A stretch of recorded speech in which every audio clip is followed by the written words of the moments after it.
অধিপতি দেবতা, অধিপতি গ্রহ, এইগুলো নিয়ে আজকে জানতে হবে।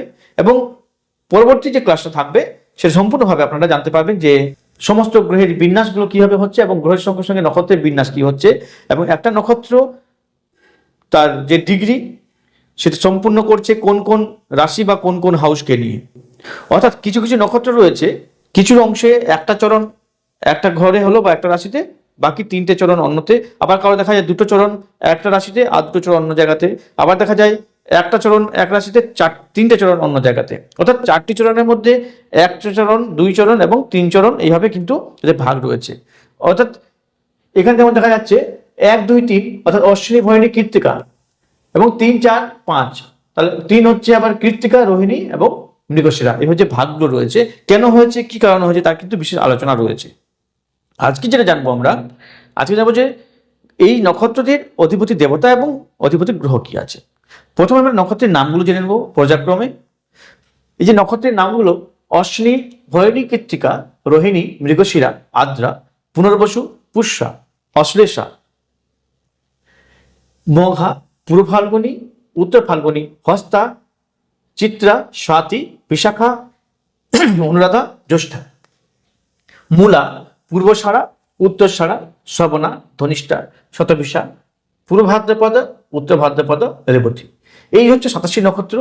আরও একটি নক্ষত্র রয়েছে অভিজিৎ নক্ষত্র, সেটা কিন্তু আলোচনার মধ্যে আসেনি বা তার প্রয়োগ বা তার কার্যকর্তা খুব একটা নেই বলে অভিজিৎ নক্ষত্রে গুরুত্ব দেওয়া হয় না এতটা।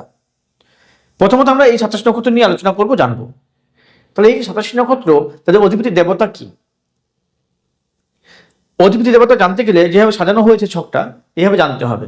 এক্ষেত্রে অশ্বিনী যে নক্ষত্র, অশ্বিনী নক্ষত্রের অধিপতি দেবতা হচ্ছে অশ্বী, ভরণীর হচ্ছে যম, কৃত্তিকার হচ্ছে অগ্নি, রোহিণীর হচ্ছে ব্রহ্মা, মৃগশিরা হচ্ছে চন্দ্র, আদ্রার হচ্ছে শিব, পুনর্বসুর হচ্ছে অদিতি, পুষ্যা নক্ষত্রের অধিপতি দেবতা হচ্ছে বৃহস্পতি, অশ্লেষা নক্ষত্রের অধিপতি দেবতা সর্প। সেই রকমই এখানে মঘা নক্ষত্রের অধিপতি দেবতা পিতৃগণ, পূর্ব ফাল্গুনী নক্ষত্রের অধিপতি দেবতা যোনি, উত্তর ফাল্গুনী নক্ষত্রের অধিপতি দেবতা অজন্মা, হস্তার হচ্ছে দিবাকর, চিত্রার হচ্ছে বিশ্বকর্মা, স্বাতির হচ্ছে পবন, বিশাখার হচ্ছে সত্রাগ্নি, অনুরাধার হচ্ছে মিত্র, জ্যৈষ্ঠার হচ্ছে ইন্দ্র। সেভাবে আমরা দেখতে পাবো এখানে মূলা নক্ষত্রের অধিপতি দেবতা হচ্ছে রাক্ষস, পূর্বসারার হচ্ছে জল, উত্তরসারার হচ্ছে বিশ্বদেব, শ্রবণার হচ্ছে হরি, ধনিষ্ঠার হচ্ছে বসু, শতভিষার হচ্ছে বরুণ, পূর্ব ভাদ্রপদের হচ্ছে অজপাত, উত্তর ভাদ্রপদের হচ্ছে অহির ধ্রুব্ন এবং রেবতীর সবশেষে হচ্ছে রেবতী, তার যে অধিপতি দেবতা পুষা। তো এটা হচ্ছে নক্ষত্রের অধিপতি দেবতা। এর সঙ্গে সঙ্গে জানবো অধিপতি গ্রহগুলো কিভাবে জানবো। তাহলে আমরা জানি নক্ষত্র 27খানা, 87 নক্ষত্র, কিন্তু গ্রহ হচ্ছে 9খানা গ্রহ। এই 9খানা গ্রহের অর্থাৎ এক একটি গ্রহে 3টে করে নক্ষত্র।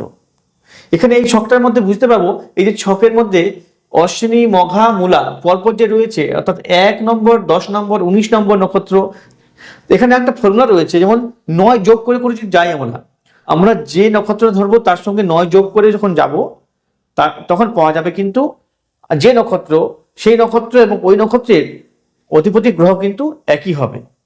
ধরুন 27 নম্বর নক্ষত্র, এর সঙ্গে 9 যোগ করতে হবে, তো 27 পরে কিন্তু আবার 1 2 3 4 5 6 7 8 9।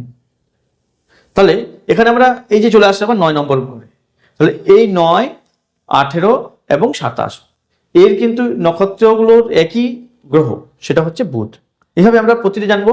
তাহলে 4 নম্বর 13 নম্বর এবং 22 নম্বর তার হচ্ছে চন্দ্র, অর্থাৎ রোহিণী হস্তা শ্রবণার চন্দ্র, মৃগশিরা চিত্রা ধনিষ্ঠা মঙ্গল, আদ্রা স্বাতি বিশাখার অধিপতি গ্রহ হচ্ছে রাহু, পুনর্বসু বিশাখা এবং পূর্ব ভাদ্রপদের অধিপতি গ্রহ হচ্ছে বৃহস্পতি। সেরকমই পুষ্যা অনুরাধা উত্তর ভাদ্রপদের অধিপতি গ্রহ হচ্ছে শনি। অশ্লেষা, জ্যেষ্ঠা, রেবতী অধিপতি গ্রহ হচ্ছে বুধ।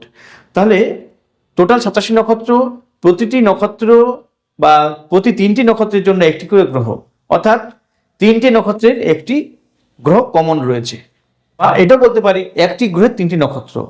আমরা জানি একটি রাশির মান হচ্ছে, অর্থাৎ এই যে রাশিচক্র 12খানা রাশি, 12 × 30 মানে 360 ডিগ্রি হয়।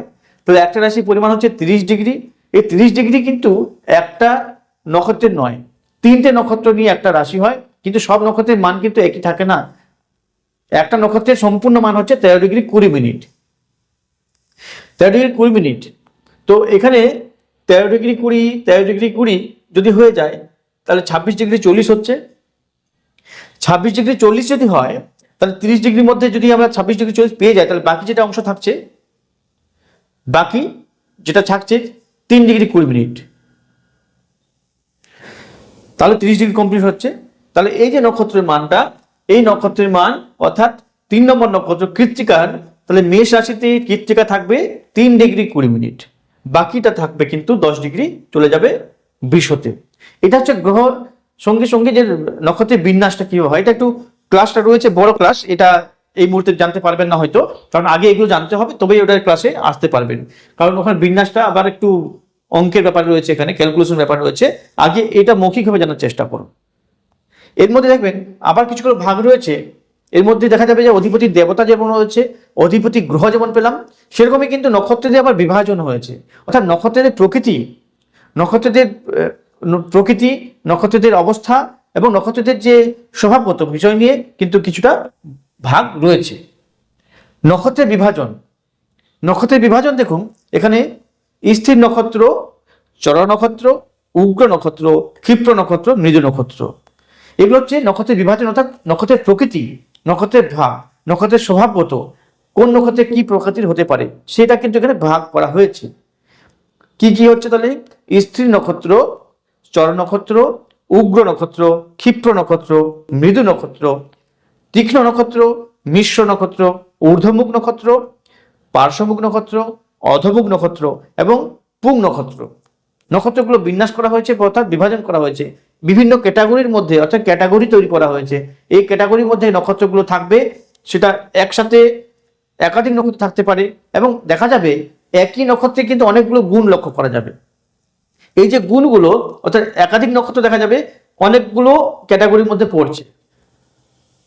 কোন নক্ষত্র দেখা যাচ্ছে স্থির, সে আবার দেখা যাচ্ছে কিছু মিশ্র ভাবে রয়েছে। কোন নক্ষত্র চর, কিন্তু সে আবার দেখা যাচ্ছে অধমুখ নক্ষত্র হতে পারে। কোন নক্ষত্র পুং নক্ষত্র, সে আবার তীক্ষ্ণ নক্ষত্রের মধ্যে হতে পারে। তো এই জন্য যে 87 নক্ষত্র 27টা ভাগে পড়বে বা 3টে করে এরকম নয়, এখানে টোটাল 11টা বিন্যাস করা হয়েছে, বিভাজন করা হয়েছে। এই ভাগের মধ্যে একাধিক নক্ষত্র আসতে পারে, বারবার আসতে পারে, বিভিন্ন ক্যাটাগরির মধ্যে এক একটা নক্ষত্র থাকতে পারে। ধরুন যে নক্ষত্র স্থির সে কিন্তু ক্ষিপ্র হতে পারে, যে নক্ষত্র চর সে আবার ঊর্ধ্বমুখ হতে পারে। এইভাবে নক্ষত্রের বিন্যাস রয়েছে, সেটা জানতে হবে। সেটা যদিও ডিপলি অন্য ক্লাসে জানতে পারবেন, একই ক্লাসে সমস্ত জানা সম্ভব নয়। আপাতত এগুলো জেনে আসুন এবং এগুলো জানতে হবে। অল্প অল্প করে জানতে পারলে কিন্তু অনেক ইজিলি সবটা এগোনো যাবে এবং সম্ভব সেটা। তো কষ্ট করে শিখতে হবে এবং জানতে হবে, আগ্রহ থাকতে হবে। প্রথমত ক্লাসগুলো হচ্ছে, মনোযোগ দিয়ে শেখার চেষ্টা করুন এবং ক্লাসের সঙ্গে সঙ্গে পরবর্তীকালে বাড়িতে গিয়ে কিন্তু প্র্যাকটিস করার চেষ্টা করুন। যা কিছু প্রশ্ন থাকবে আপনারা অবশ্যই হোয়াটসঅ্যাপ করতে পারবেন, পরবর্তীকালে জানাতে পারবেন, তাই তো? তাহলে অবশ্যই জানাবেন, এবং যারা অনলাইনে দেখবেন তাদের ক্ষেত্রেও তাই সেম কথাই বলতে চাইছি। তো এই ক্ষেত্রে পরবর্তী ক্লাসে আমরা কিন্তু এটা নিয়ে আলোচনা করব, নক্ষত্রের বিন্যাস, 87 নক্ষত্র কিভাবে 9টি গ্রহের মধ্যে ভাগ হচ্ছে বা 12টি হাউসের মধ্যে ভাগ হচ্ছে, তার বিন্যাসটা কিন্তু জানবো, এবং তার উপায়, তার ক্যালকুলেশন রয়েছে, তার একটা অঙ্ক রয়েছে, সেটা জানার চেষ্টা করব।